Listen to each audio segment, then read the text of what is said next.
ce rocher, du coup on se retrouve dans le parc Animal Kingdom. Et on va commencer notre journée dans le land d'Avatar. En fait, nous sommes sur l'île de Pandora et nous pouvons y trouver la même végétation que dans le film.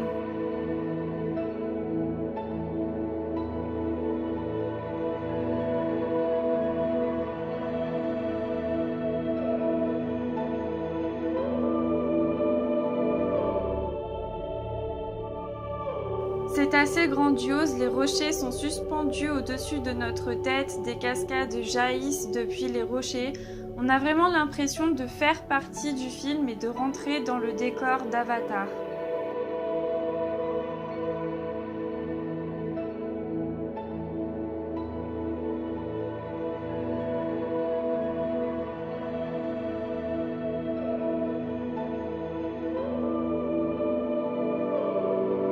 La première attraction que nous allons faire est celle de Na'vi River Journey.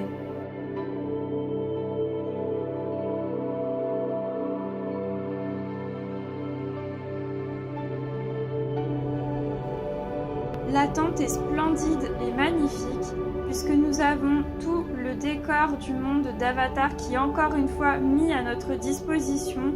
On a des lanternes travaillées de telle sorte à ce qu'on a l'impression qu'elles sont naturelles, qu'elles proviennent de plantes et de fleurs exotiques.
On vient de sortir de l'attraction.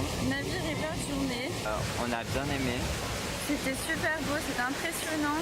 Et au bout d'un moment, on rencontre un chaman et il est assez grand. Enfin, c'était assez impressionnant parce qu'on avait l'air tout petit à côté de lui. En plus, on était dans des bateaux et les couleurs étaient vraiment somptueuses. Tout était vraiment en harmonie et c'était vraiment sublime. C'est sûr. En plus, il y avait vraiment ce souci du détail. Toutes les plantes étaient là, tout était illuminé. Il y avait des animaux aussi qui passaient de temps à autre. C'était génial. On vous conseille de la faire. En plus, on n'a pas fait beaucoup de queue. On a fait 35 minutes parce que c'est la première attraction qu'on a fait. Et là, on va se diriger vers le safari. Pour rencontrer les animaux de l'Afrique.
Du coup là on a fait le safari.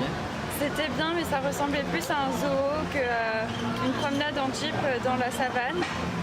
Du coup on ne trouvait pas ça très Pertinent à faire, surtout que ça fait extrêmement mal au dos. Celui ou celle qui conduit la jeep n'y va pas mollo. c'est le cas de le dire. Il ne s'arrête pas aussi assez longtemps pour prendre des photos. Et aux endroits où il s'arrête, la plupart du temps, vous ne verrez pas d'animaux.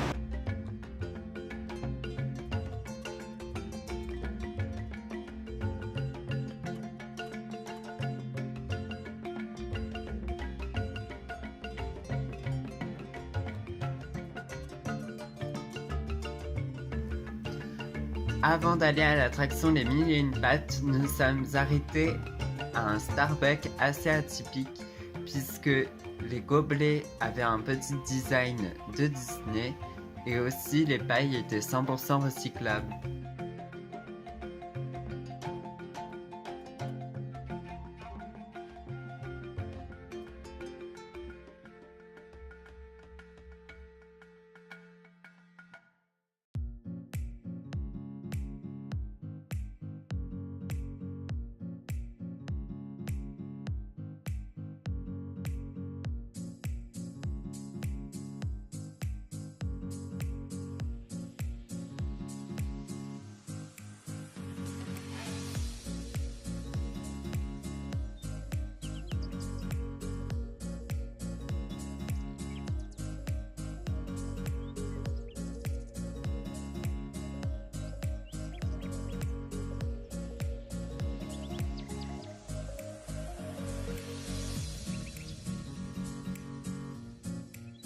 Là on vient de sortir du coup des Mille et une pattes.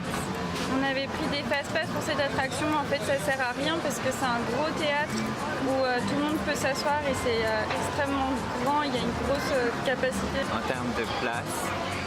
Et j'ai trouvé le spectacle assez pertinent et assez rigolo à voir, très coloré et très interactif. Par contre, si vous n'aimez pas trop les insectes et que vous n'aimez pas être parfois confronté dans le noir avec des petits jets ou la sensation que les insectes vous traversent sous les pieds, on vous déconseille de la faire.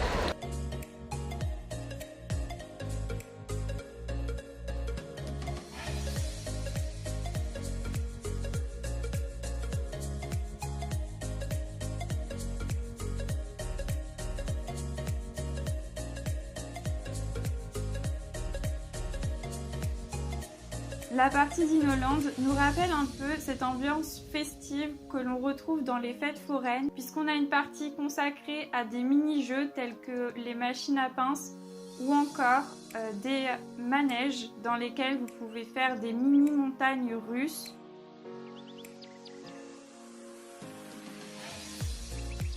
En revanche, si vous vous éloignez un peu du centre de Dinoland et que vous vous dirigez vers l'attraction Dinosaure, vous pourrez voir différents personnages Disney avec lesquels vous pouvez vous prendre en photo, tels que Picsou ou alors Flagada Jones. Et nous avons choisi de nous prendre en photo avec Picsou. C'était vraiment sympa parce que c'est un personnage Disney que l'on ne retrouve pas à Disneyland Paris. J'ai fait ensuite l'attraction Dinosaure où vous rentrerez dans une Jeep sans toit. Cette attraction ressemble beaucoup à Jurassic Park puisque c'est sur le thème aussi des dinosaures, mais cette fois-ci la voiture est en test et du coup les pneus se gonflent et se dégonflent sans arrêt. Cette attraction était bien parce que du coup ça crée un effet de réalisme, ça nous met un peu plus dans l'histoire avec des dinosaures qui surgissent un peu de partout, mais en même temps elle fait un peu mal au dos vu que justement les roues se gonflent et se dégonflent. C'est une attraction que je déconseille pour les gens qui ont peur du noir puisque pendant toute l'attraction vous serez dans le noir avec des dinosaures qui surgissent de nulle part. Et je suis un peu déçu parce que cette attraction ressemble plus à Jurassic Park que au film Dinosaures de Disney. Et maintenant, nous allons pouvoir assister au spectacle autour du film de Nemo.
Là, on vient de sortir du théâtre où il y a le spectacle de Nemo. Donc c'était super joli, c'était très coloré, c'était assez vivant. Je crois que c'est l'un des plus beaux spectacles que j'ai pu voir par Disney. Mais après, pour ceux qui ne sont pas trop amateurs des comédies musicales, je les déconseille parce que ils font que chanter. Ouais, voilà. C'est une vraie comédie musicale avec des poissons. Seulement. Cette vidéo touche à sa fin. On espère qu'elle vous aura plu. N'hésitez pas à vous abonner et à liker si ce n'est pas déjà fait. N'oubliez pas qu'on est toujours présent sur Instagram et qu'on y publie toujours des photos en lien avec Disney. Si vous ne voulez pas manquer nos prochaines vidéos sur Magic Kingdom, je vous invite à cliquer sur la cloche de notification. En attendant, on se retrouve la semaine prochaine pour la suite du vlog à Disney Animal Kingdom. Ciao!